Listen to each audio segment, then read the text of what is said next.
Hi y'all and welcome back to my channel. Today I'm going to be making an orange slice cake.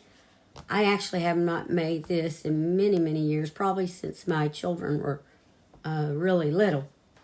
Well, I take that back. I did make one the other day and for a couple of people for Christmas. So I'm going to do another one today. Now it's similar to a fruit cake, but a lot better. And you can put really anything in it you want at all. Now what I'm putting on mine are, of course, the, orange slice candies. And I use about 8 ounces in one batch. I like the dried figs, and I put about half of this 7-ounce bag. Some dried cranberries. I don't know. I probably have put about a half a cup or so, just till it looks good to me. Then I usually put about a half a bag of the chocolate chips, and then about a cup or so of walnuts. So let's get started, and to show you some little tips and tricks, I'm going to turn you down. If it doesn't fall on me. All right, so I like to have a little thing of flour here, and I put a little bit in my bowl that I have. Just maybe a tablespoon or so. And that's so every so often you go through and move the little candies around so they don't clump up. And as I cut them, I like to take just a little saucer of flour and kind of dredge my knife through it every so often so it doesn't get too sticky. And I cut them in fourths is what I do. So just cut it in half, cut it in half again. And after you do about 5 or 6 of them, what I'll do is, I know there's not 5 or 6, but I'll just kind of move them around to coat them in that flour. All right, I'll be back in just a moment and show you what I do when I go to cut the figs. Okay, I'm back. So now to show you what I do with the figs. What I do is I open them up. And like I said, I'm using about a half of a 7-ounce bag. And I set them all out on my cutting board. Then I'll take this little bit of flour that I had left over from dredging my thing there, my knife through for the orange slices. This isn't wanting to be still on me. And then I just kind of put it over the top of them and just kind of twirl them around in it and coat them. And then you just kind of cut those up in bite-sized pieces too. They're different sizes, so you don't know exactly how many you're going to get out of each one. They're not really as uniform as the orange slices. And then just stick them in your bowl with your orange slices. And that's about all you do to those. So I will bring you back in just a little bit. Okay, I'm back. I have all of my stuff here mixed together. My cranberries, my figs, my walnuts, and my orange slices, and my chocolate chips. And as I said, you can put whatever you want in it. You may want pecans or peanuts. You may want raisins. It doesn't matter. It's just all up to you. So I'll bring you back in just a moment when we get ready to assemble this cake. Let me get my ingredients together. Okay, I'm back. So what we're going to start with is we're going to cream a cup of butter, which is 2 sticks. Let me get a spatula.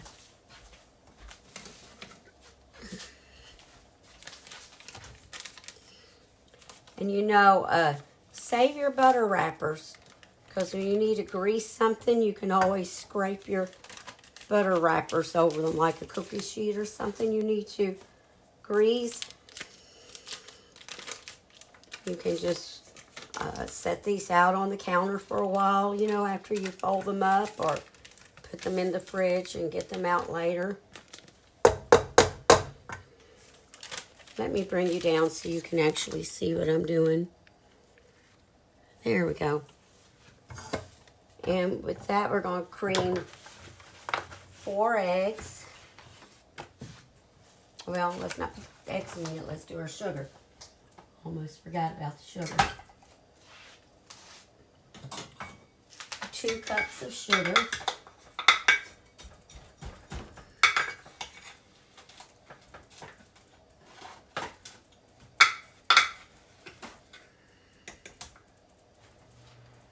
You may want to need to break up these clumps, and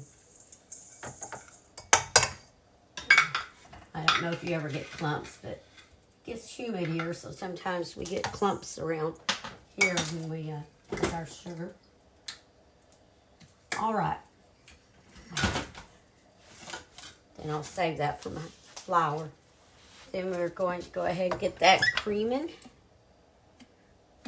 Well, I guess I'm not plugged in here.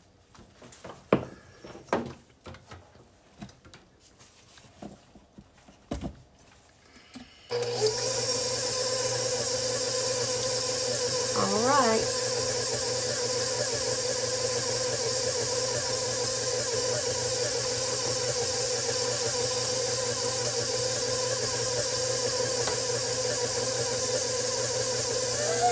Always start off slow, then you can increase.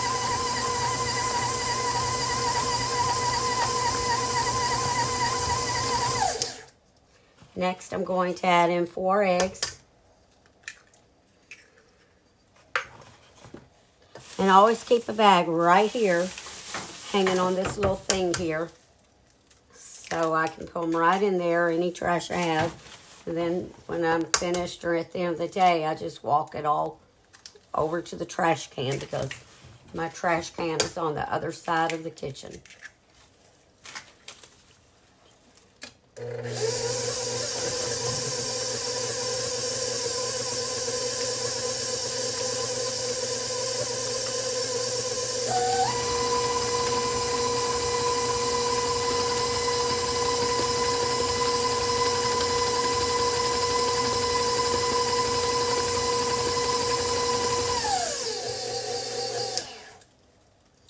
Okay, now I have a half a cup of buttermilk, and I want to dissolve a teaspoon of baking soda in that.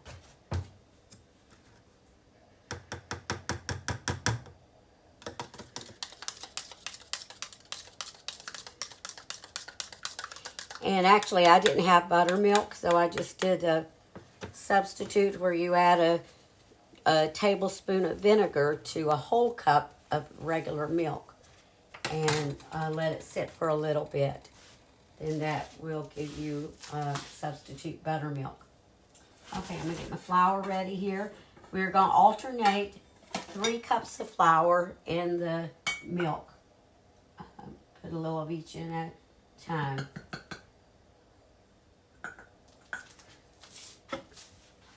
A little bit of milk, a little bit of flour.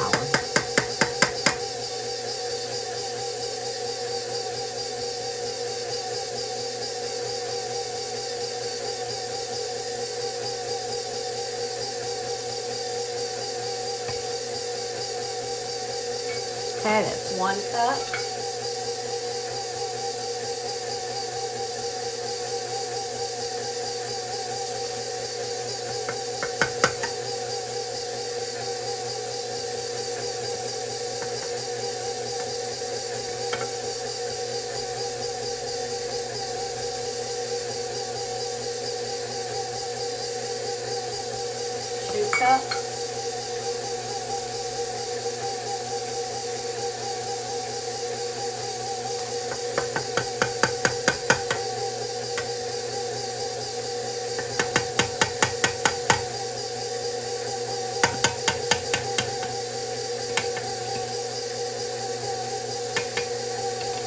And 3 cups.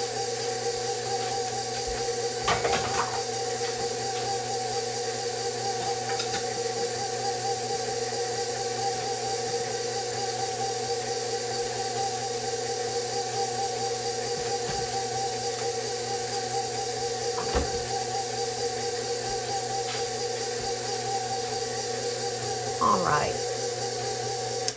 That looks about good. Go ahead and get this out. Looks like there's a little bit of flour off of the beater that I need to stir up in there.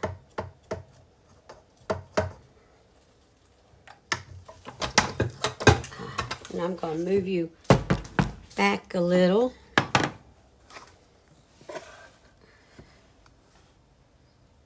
Okay. And sometimes you just have time to take your fingers. Make sure your hands are always clean when you're cooking. Constantly be washing them. And just kind of get the rest of that off. Okay, put this over here in the sink. And get me a big spoon. And we will incorporate all of these goody things into this cake. The cake batter.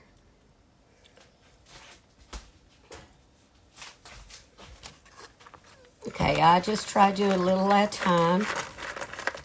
It'll be a mess if you throw it all in there at once. You see what I'm doing there?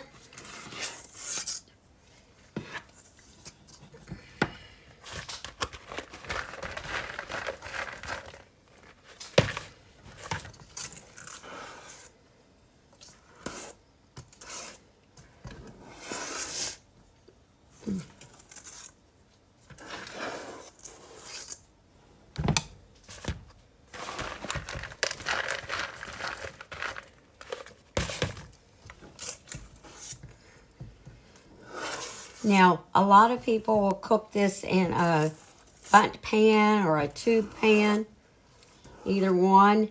But you can cook it in any kind of actually cake pan you want. Your cooking times may, have to be adjusted. If you want just to give out like small little individual gifts, you can get those little mini bread pans, the disposable ones. Or you could actually, and I've done this lots of times making banana bread and different things, is use your empty vegetable cans or, just make sure you wash them out real good. And then, of course, you'll spray them real good. Soup cans, whatever. You just will have to diligently watch your cooking time if you go with something smaller.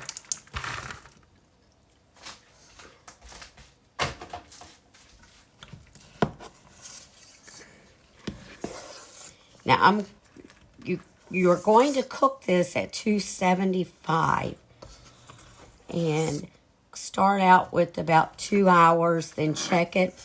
You will know it's finished when you put a toothpick in the middle and it comes out clean. I believe the other day mine had to cook for about, I think it was like right at 2 hours and 20 minutes. You don't want to cook this faster than 275. Okay, I'll set that there a minute. So take your cooking pans. I'm going to use some loaf pans and spray with cooking spray. If you have the baking cooking spray, that's good. If you don't, just grease it and add a little bit of flour to it.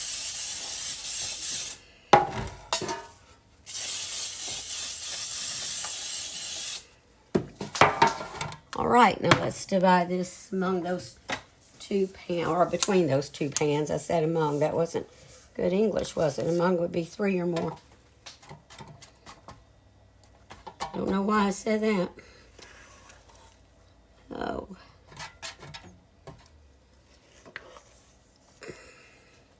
This is a very stiff batter.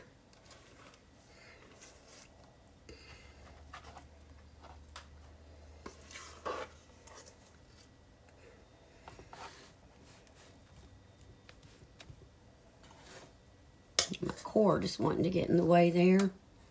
My phone was about to die and I had to plug it in to charge it.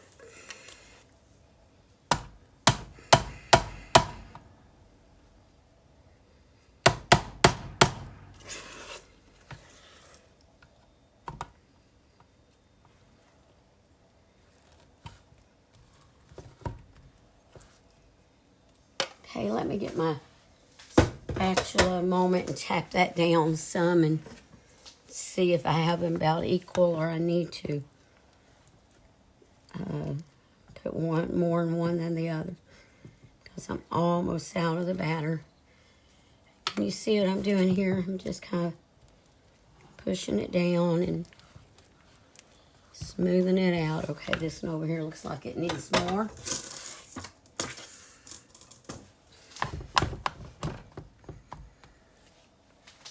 And this last little bit I'll divide between the two of them.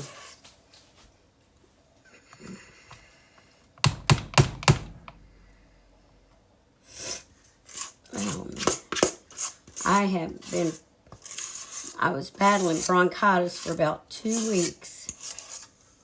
And my voice still isn't where it really needs to be. So I started becoming sick like the day right after Thanksgiving. Okay. Get these all smoothed out here. All right. Now I'm going to put them in my oven at 275. And I will be back with you when they are finished cooking and we will go on to the next step. Okay, I'm back. The cakes have finished cooking and I've taken them out of the oven. And what I like to do is just take some butter. Let me get a spoon here. And I know if you see some recipes online, they have this glaze to put on them, but I don't do that. I just put a little bit of butter on here and then just kind of spread it over the top. They'll make that top part softer.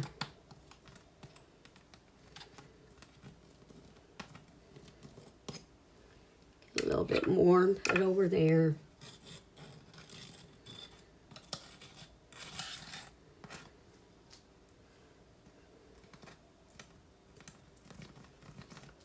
Okay, let me do the other one.